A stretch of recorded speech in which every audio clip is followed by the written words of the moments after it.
Manuel Gómez Morín Martínez del Río está en la contienda para llegar a la presidencia del Partido Acción Nacional, que fundó su abuelo hace 79 años, en 1939. Manuel, buenos días, gracias por aceptar esta charla en Contextos. Juan, gracias a ti. ¿Cuál es la diferencia política e ideológica entre el partido que tu abuelo fundó hace casi 80 años y el que hoy aspiras a dirigir?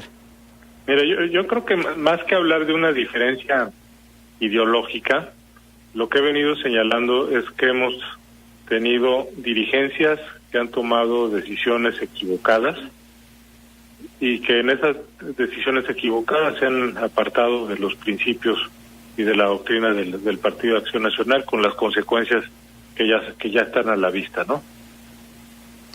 Ahora, en este sentido, también el país ha cambiado en estas casi 8 décadas.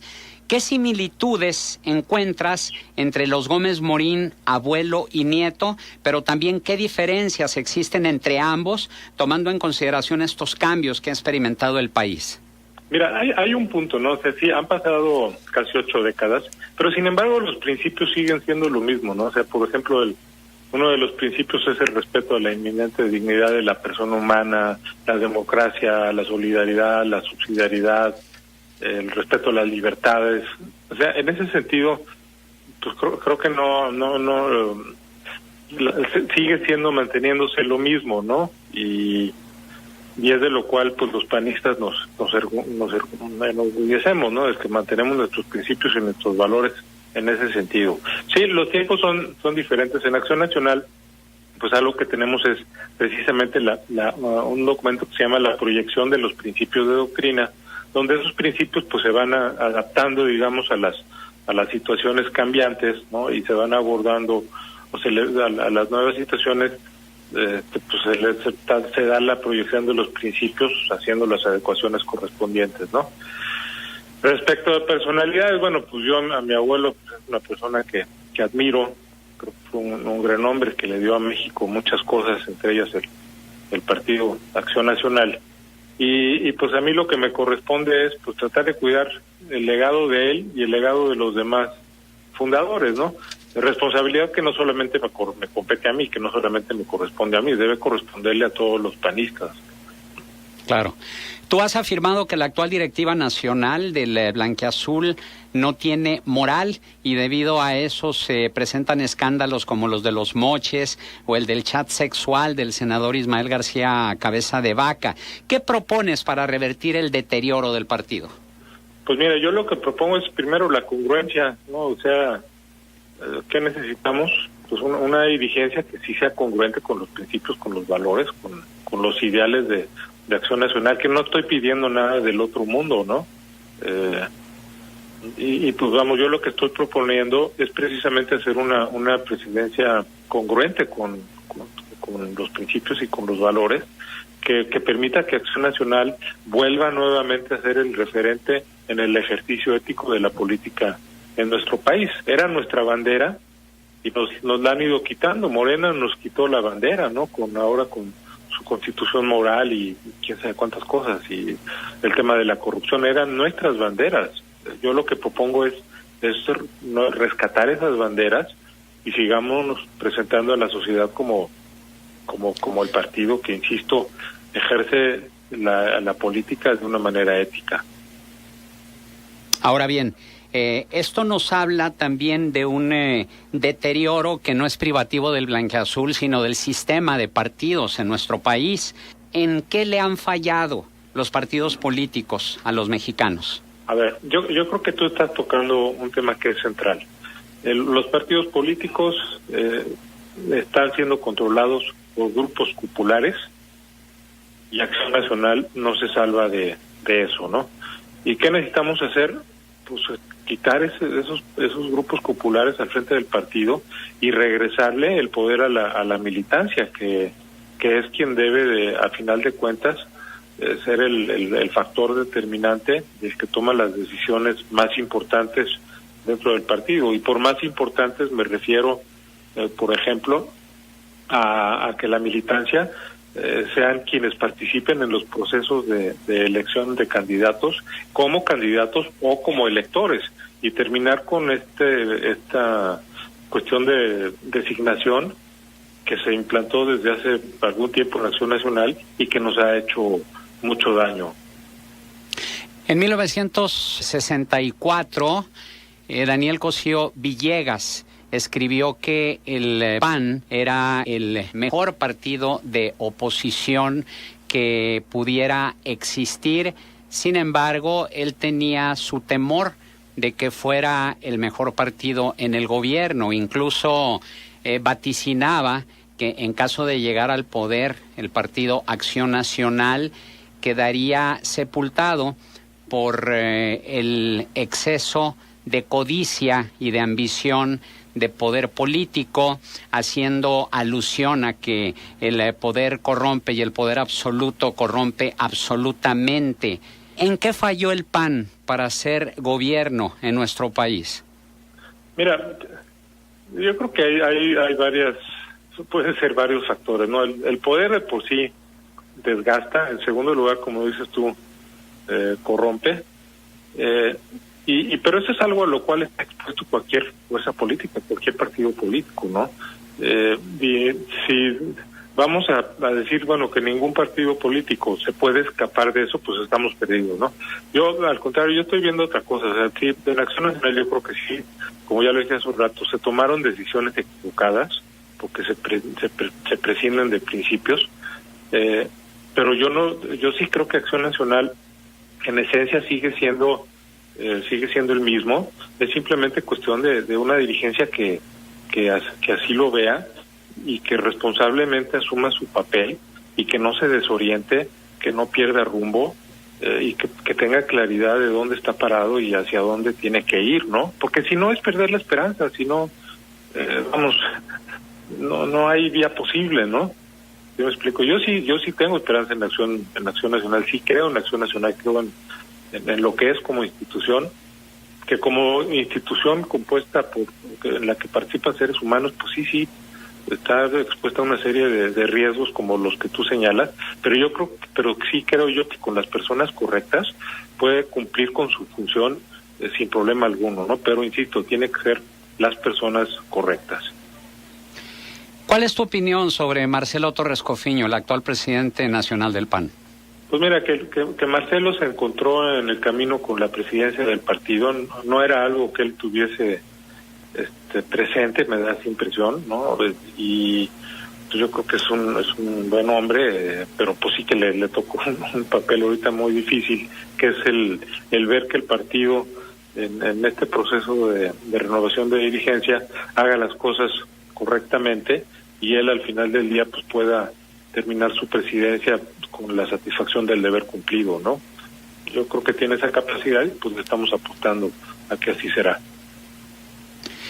Por otra parte, las cifras frías, las estadísticas hablan por sí solas. Las administraciones de Vicente Fox y de Felipe Calderón rindieron mejores números en cifras macroeconómicas que las anteriores administraciones, desde Luis Echeverría hasta Ernesto Zedillo. Ernesto Zedillo, hay que ver que heredó un país pues prácticamente, si no en bancarrota, sí en una severa crisis, la famosa crisis derivada del error de diciembre. Y los números ahí están, en cifras macroeconómicas que entregaron Fox y Calderón. Sin embargo, ellos pasan a la historia, Fox como el presidente que le falló a los mexicanos y que se quedó con el cambio, es decir, el cambio prometido que nunca llegó a las expectativas de los mexicanos. Y Felipe Calderón pasa a la historia, cuando menos a la historia reciente, como el que abrió la caja de Pandora y desató la oleada de sangre y violencia que actualmente sigue padeciendo el país y que incluso en la actual administración pues ya ha tenido cifras récord aún por encima de las de Felipe Calderón en homicidios dolosos. ¿A qué atribuyes esto? Pues mira, yo creo que en el caso de Vicente Fox sí se generaron muchísimas expectativas. Como dices tú, en el tema macroeconómico sí se lograron cosas muy importantes, y hubo también correcciones en muchos temas, ¿no? Por ejemplo, todos los padrones de beneficiarios se limpiaron y se manejaron de una manera mucho más transparente, y no a la usanza antigua de que estaban simplemente armados en torno a un partido político, ¿no? Sí, creo que pudo haberse aprovechado mucho mejor ese bono que tuvo Vicente Fox. Creo que al fin, la segunda parte de su sexenio se complicó porque pues el PAN no alcanzó, no tuvo la mayoría de diputados que se esperaba, y pues se enfrentó con otros partidos políticos, particularmente el PRI, que estaba muy poco dispuesto a impulsar una serie de reformas que eran necesarias para hacer los cambios de fondo, ¿no? En el caso de Felipe Calderón, pues recibe la presidencia de la República en una situación verdaderamente complicada, y el tema de la inseguridad, bueno, pues creo que al final del día todos han reconocido de que era necesario que el ejército y la marina estuvieran en la calle, porque las policías estatales, las policías municipales estaban completamente rebasadas. ¿Qué pasó con Felipe? Es una cosa muy sencilla que se ha señalado varias veces, pero que creo que nadie le ha prestado la suficiente atención. Es que los gobernadores, y particularmente los gobernadores del Partido Revolucionario Institucional, le aventaron la bolita, lo dejaron solito, y en lugar de sumarse al esfuerzo que estaba pidiendo el presidente Calderón en los temas de seguridad, pues simplemente se mantuvieron al margen y le dijeron, pues arréglalo tú, y con las consecuencias que todos conocemos, ¿no? Yo ahí sí creo que echarle la culpa a Felipe Calderón de eso no es correcto, es injusto.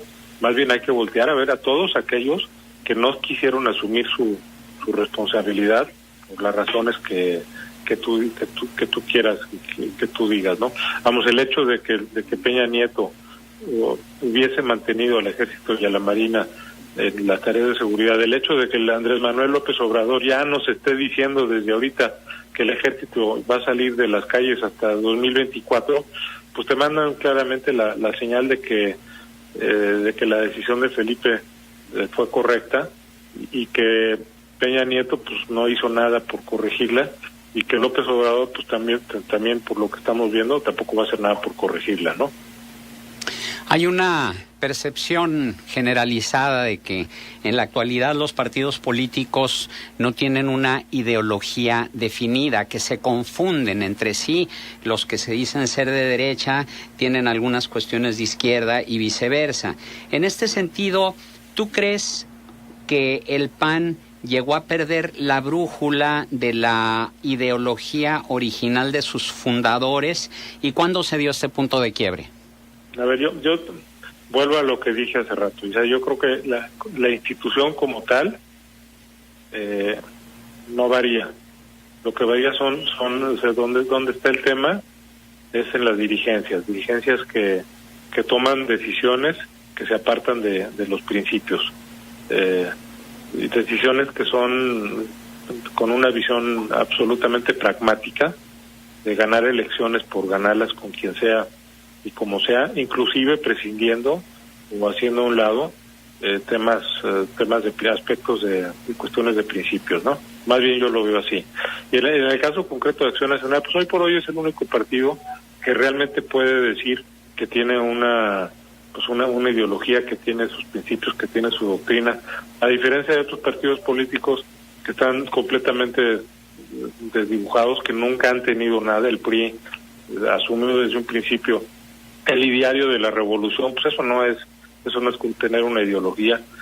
Morena hoy por hoy pues es una mezcla de absolutamente todo. Vamos, ni siquiera partido político, es un movimiento de gente de distintas expresiones. Ahí pues, entonces en ese caso en concreto pues no puedes hablar de una ideología. El PRD pues tantito va para un lado, tantito va para otro lado, en fin, no, hoy por hoy yo creo que el único que puede decir que sí tiene ideología, que la mantiene y que únicamente lo que ha tenido es una cuestión de mala dirección, es el Partido Acción Nacional.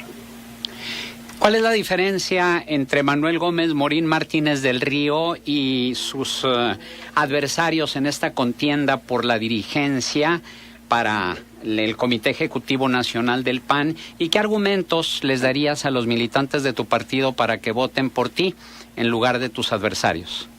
Mira, en primer lugar es la visión que tengo yo del partido. Hoy por hoy, mi otro adversario visible, pues es una persona que está vinculada con quienes actualmente manejan al partido, controlan al partido, dirigen al partido, como lo quieras ver. Y pues de ellos, ¿qué puedes esperar? Pues continuismo, ¿no? La continuidad de lo que hay. Porque tú no, ¿qué incentivo tienen para modificar las cosas si como están les funciona, ¿no? Entonces yo sí lo que estoy ofreciendo es hacer un cambio profundo, que por supuesto parta del regreso a nuestros orígenes, a nuestras raíces, pero un cambio que corrija las desviaciones que se han dado en el camino respecto de la militancia, de que la militancia vuelva a participar como lo hacía con anterioridad. Respecto de la ciudadanía, que Acción Nacional se vincule nuevamente con la ciudadanía, porque en un momento se prescindió de ella. Acción Nacional se creyó suficiente, autosuficiente, y se le olvidó que pues tiene que ir de la mano de la ciudadanía en muchísimas cosas. Y un punto final, ¿no?, que creo que sí lo puedo decir, que es que se le puede dar a la dirigencia del partido una calidad moral que se ha perdido, ¿no? Y que se ha perdido, y lo vimos desde el momento en el que un presidente que eligen para ser presidente desde la presidencia construye una candidatura a la presidencia de la República, y otro dirigente que desde la dirigencia se autoelige o se autoelige o autodesigna candidato a senador y después coordinador del grupo parlamentario, ¿no? Que eso yo creo que sí demuestran una clara y absoluta falta de ética, ¿no? Uh-huh. Por no decir menos. Muy bien. Manuel Gómez Morín Martínez del Río, aspirante a la dirigencia nacional del Partido Acción Nacional, nuestro agradecimiento por tu participación aquí en Contextos.